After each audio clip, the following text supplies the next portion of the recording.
தெளிவு பண்ணுங்க. தெளிவு பண்ணுங்க. நான் சும்மா ஒரு கேம் ஆடிக்கிறோம். என்ன கேம்? ஐயோ சாரி.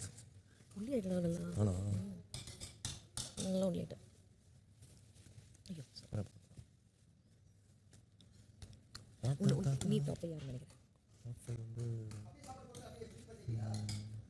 தெரியல. என்ன மாதிரியான காதல்டா இது அப்படின்ற மாதிரிதான் இவங்க பண்ணக்கூடிய விஷயங்கள்லாம் பார்க்கும்போது தெரியுது. நேத்து வரைக்கும் வண்டியா பேசிக்கிட்டாங்க. கழுவி கழுவி மாத்தி மாத்தி அவ்வளோ விஷயங்களை பத்தி பேசினாங்க.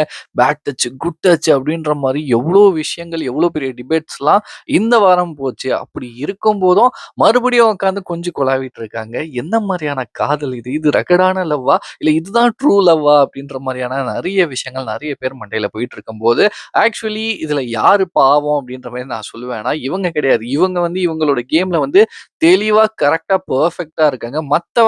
மத்த ஹவுஸ்மேட்ஸ் எல்லாம் இவங்களுக்கு சப்போர்ட்டா போய் நின்னாங்கல்ல.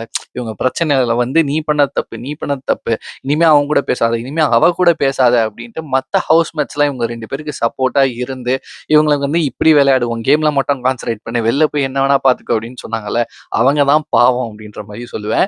இவங்களுக்கு சப்போர்ட் பண்ண போய் அவங்க வாங்கி கட்டிக்கிட்டு அவங்களோட கேமை விட்டு டைவர்ட் ஆயிட்டு அவங்க வேற மாதிரி அஃபெக்ட் ஆயிட்டு இருக்காங்க. இவங்க அவங்களோட வேலையில தெளிவா தான் இருக்காங்க அப்படின்ட்டு நல்லாவே தெரியுது.